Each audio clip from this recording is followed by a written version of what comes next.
Vamos falar de outra fofoca trabalhista. Sabe lá o chefe, o cheponê, o patrão? Ele chegou assim pro nosso querido empregado e falou assim: poxa vida, vamos botar aqui o nome dele, né? Felipe. Aí ele falou assim: Felipe, dá pra você ficar uma meia horinha só pra terminar esse trabalho? Só pra terminar esse trabalho. E aqui, ó, eu precisava que você interrompesse um pouquinho aqui seu horário de almoço, só pra atender esse cliente. Eu precisava que você chegasse um pouquinho mais cedo. E esses minutinhos imperceptíveis, talvez invisíveis. Um tempo depois, chega até o juiz e o juiz vai falar: puxa vida! Aqui, senhor chefe cheponê, você tem 400 horas a pagar para o senhor Felipe, que não estava, né? Porque não está batendo aqui a folha de ponto com as horas que ele tem como comprovar. Porque sim, hoje em dia, ainda mais hoje em dia, a gente tem como comprovar. A gente deve ficar até assim, rodar estratégias para que não se usem horas a mais indevidas, porque também tem o outro lado da moeda. Mas aqui, como eu estou falando com o empresário, eu quero trazer essa consciência para que você não caia nessas fofocas trabalhistas, não faça parte dessas estatísticas. Então, presta atenção. Folha de ponto, controle de folha de ponto. Aí você pode pensar assim: poxa, mas eu vou contratar um programa. Hoje em dia tem digital. Você consegue você coloca um tablet lá na sua empresa, antes do pessoal chegar da empresa e ao sair, eles vão e fazem por face ou digital, eles já marcam ali a folha de ponto, já marca o ponto e pronto, tá registrado, já é menos um transtorno. Aí você pode falar assim: poxa, Evelyn, mas eu não tenho nem 10 funcionários, a minha obrigação é só a partir de 10.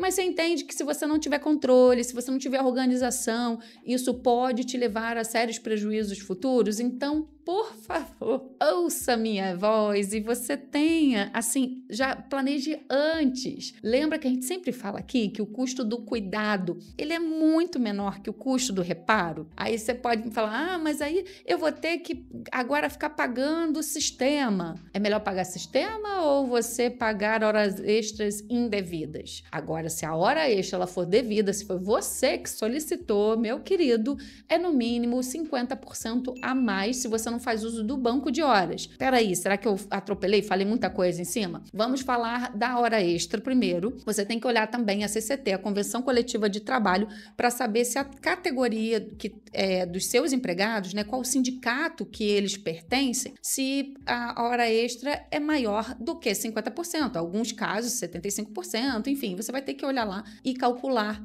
essa hora extra. Então, cada hora trabalhada a mais, você tem que pagar a mais sobre isso. E isso incide também todos, né? O 13º, férias, uma possível demissão, também vai estar lá o montante dessas horas extras calculadas sobre o montante final. Então, é importante que você entenda que tudo vai incidir, né, nessa remuneração, vai vir a mais, agrega. Aí, vamos falar, o empregado, ele está à disposição, à sua disposição, 2 horas por dia, tá? Isso já é previsto em lei. Você pode solicitar: eu preciso que se faça a hora extra.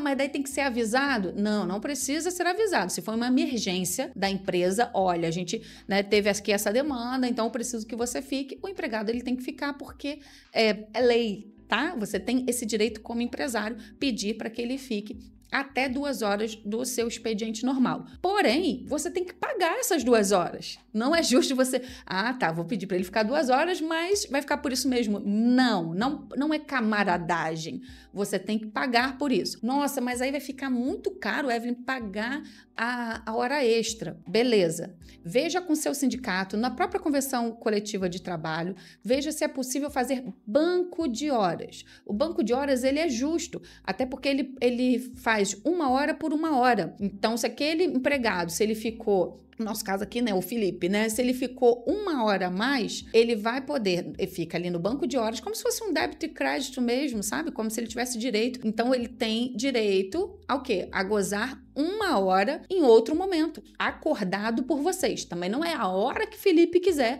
e não é a hora que você quiser, é uma hora acordada. Poxa vida, então sexta-feira, né, que tal sair 1 hora mais cedo para fazer essa compensação? Beleza? Beleza. Tudo isso registrado. Por favor, registre tudo. Para lá no final, se tiver alguma reclamatória, alguma reclamação, alguma fofoca trabalhista, você não tenha que pagar de novo pela mesma coisa. Então, faça uso sempre de registros e vê se realmente o seu sindicato ele permite esse banco de horas e como que ele permite. Em lei, tem até 6 meses para você poder fazer essa compensação, né? Então, o Felipe ele pode fazer essa compensação até 6 meses para poder estar eliminando essa 1 hora por 1 hora, né? Então, assim, ficou 5 horas, então ele tem direito a 5 horas também. Então, você vê que seria mais justo na questão financeira para vocês e talvez seja um melhor acordo para a empresa. Eu gosto muito do banco de horas, questão administrativa, tanto para o empregado, tanto para o empregador, porque facilita os dois lados. Porque vamos supor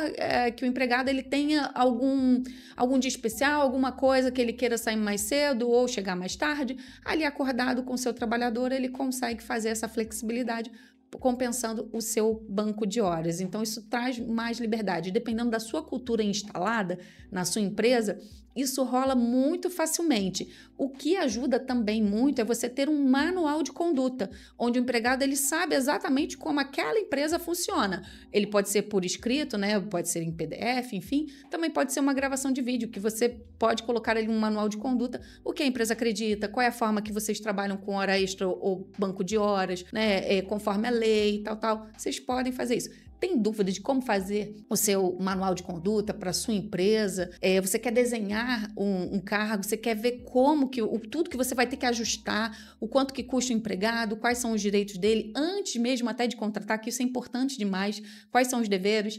Marca com a gente uma consultoria, vai ser bom demais poder estar te acompanhando e fazendo você ter o cuidado, porque o custo do cuidado é menor do que o custo do reparo. Reparo é sempre mais dolorido, né? O doloroso. E aí eu tô na dúvida, não sei qual seria a palavra correta. Pode colocar aqui para mim nos comentários. Mas, enfim, se você chegou até aqui nesse vídeo e você foi muito abençoado por esse conteúdo porque foi altamente simples, esclarecedor e posicionado, eu vou te pedir para você compartilhar com aqueles empresários que precisam saber dessa fofoca também, para não fazer parte desse meio, né? Para não ser mais na boca do povo, para não ser mais parte dessa fofoca, essa fofoca não crescer. Realmente a gente eliminar e cumprir os direitos e deveres. Cada um no seu quadrado fazendo o que é certo da maneira correta. Então vem comigo toda quarta-feira, lidere o seu empreendimento com Evelyn Tasca.